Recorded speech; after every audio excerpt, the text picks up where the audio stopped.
أعوذ بالله من الشيطان الرجيم.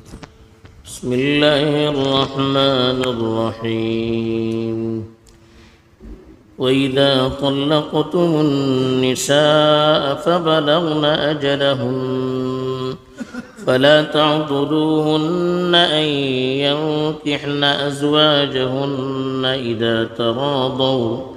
إذا تراضوا بينهم بالمعروف، ذلك يوعظ به من كان منكم يؤمن بالله واليوم الآخر، ذلكم أزكى لكم وأطهر، والله يعلم وأنتم لا تعلمون. الحمد لله رب العالمين والعاقبة للمتقين، الصلاة والسلام على سيد الأنبياء والمرسلين خاتم النبيين محمد وعلى آله وصحبه أجمعين، أما بعد. اس سے پہلے جو آیت تلاوت کی گئی تھی اس میں عدت کے دوران شوہر اگر رجوع کرنا چاہتا ہے تو اس کو بتایا گیا تھا کہ اگر اچھی حالت میں زندگی گزارنا چاہتا ہے تب رجوع کر سکتا ہے، ورنہ پھر اس کو اچھی حالت میں اپنے سے جدا کر سکتا ہے. اب جو آیت تلاوت کی گئی ہے اس میں خاص طور پر عورت کی جب عدت ختم ہو جائے تب پھر وہ عورت آزاد ہو جاتی ہے. جب تک عدت میں رہتی ہے تو شوہر کو زیادہ اختیار ہوتا ہے کہ وہ اپنی طرف سے رجوع کرے، بیوی کی اجازت کی بھی ضرورت نہیں ہوتی ہے. لیکن جب عدت ختم ہو جاتی ہے تب عورت کی مرضی کا اعتبار ہوتا ہے. اگر عورت راضی ہے تب وہ اپنے پہلے شوہر سے رجوع بھی کر سکتی ہے نکاح کے ذریعے سے، یا اگر وہ کسی دوسرے شخص کے پیغام کو پسند کرتی ہے تو اس سے بھی نکاح کر کے اپنا تعلق جوڑ سکتی ہے. تو ایسے موقع پر جب عورت کی عدت ختم ہو جائے اب میاں بیوی پھر دوبارہ نکاح سے اپنا رشتہ جوڑنا چاہے، یعنی ایک طلاق دے دیا، عدت ختم ہو گئی، عدت کی مدت تک تو رجوع نہیں کیا، اب عدت کے ختم ہونے کے بعد شوہر رجوع کرنا چاہتا ہے، یا دوسرے طلاق کے بعد ایسا ہوا کہ عدت کے ختم ہونے کے بعد میاں بیوی رجوع کرنا چاہتے ہیں، دونوں راضی ہیں، تب ایسے موقع پر بیوی کا جو ولی ہوتا ہے اب اس کے لیے مناسب نہیں ہے کہ وہ پہلے شوہر سے نکاح کرنے میں رکاوٹ ڈالے، اس لیے کہ عورت اپنا نکاح تو خود نہیں کر سکتی، مرضی عورت کی ہوتی ہے کہ وہ اگر راضی ہو تو شادی کر سکتی ہے، لیکن شادی کا جو مرحلہ طے ہوتا ہے ایجاب و قبول یہ اس کا ولی کرتا ہے. عورت اپنا نکاح خود سے نہیں کر سکتی، چاہے وہ سیبہ ہو، یعنی جس کی ایک مرتبہ شادی ہو چکی ہو تو وہ اپنا نکاح تو خود نہیں کر سکتی، اس کا ولی ہی کرے گا.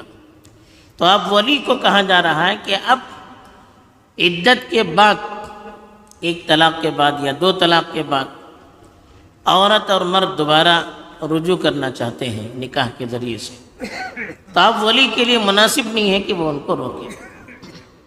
ایسا واقعہ حضرت معقل بن یسار رضی اللہ تعالیٰ عنہ کے ساتھ پیش آیا.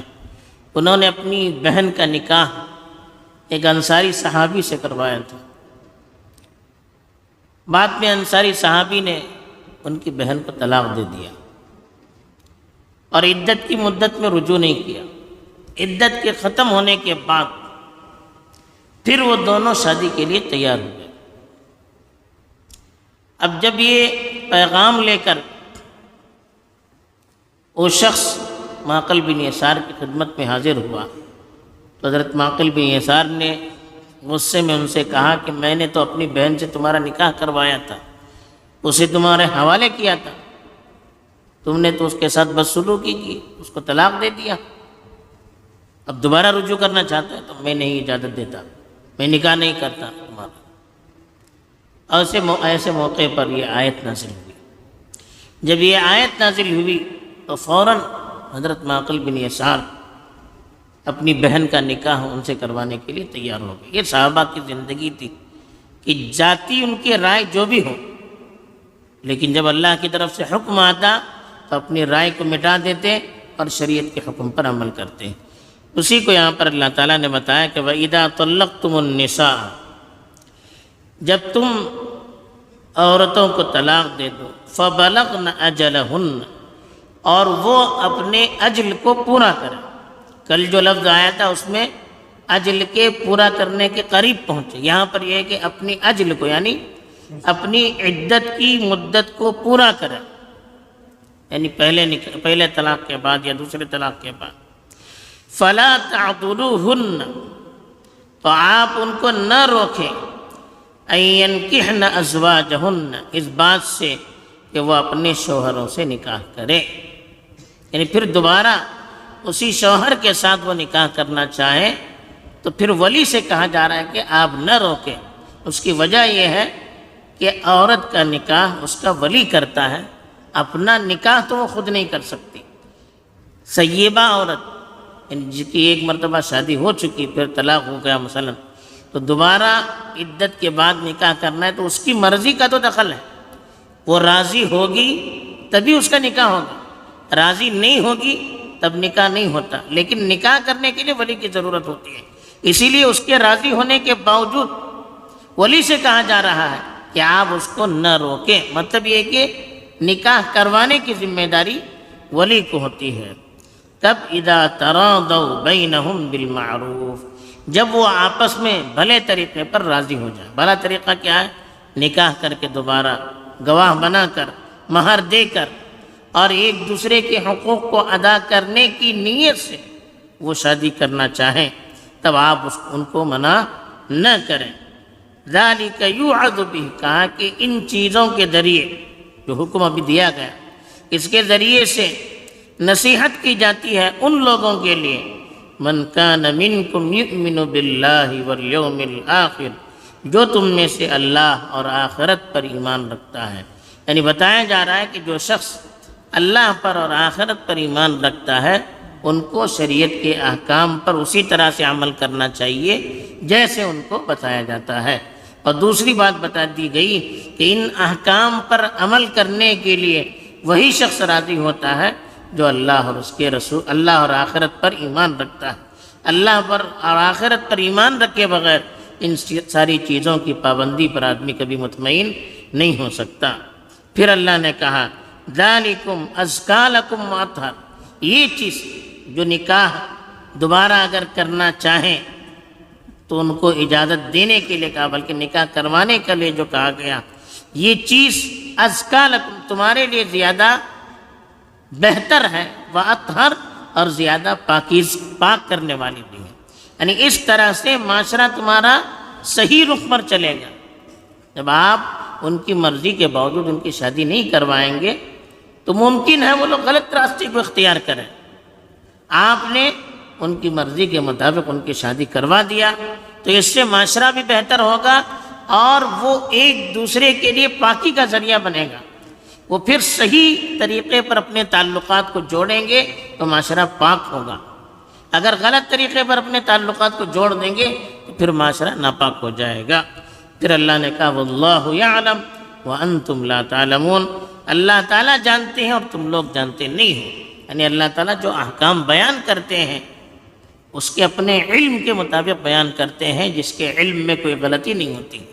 اور ہم لوگ جو سوچتے ہیں ممکن ہے کہ ہم اس کو صحیح سمجھتے ہوں، لیکن اکثر ہمارے علم میں غلطی ہوتی ہے۔ اللہ کی طرف سے جو بات بتائی جاتی ہے اس میں کبھی غلطی نہیں ہوتی ہے۔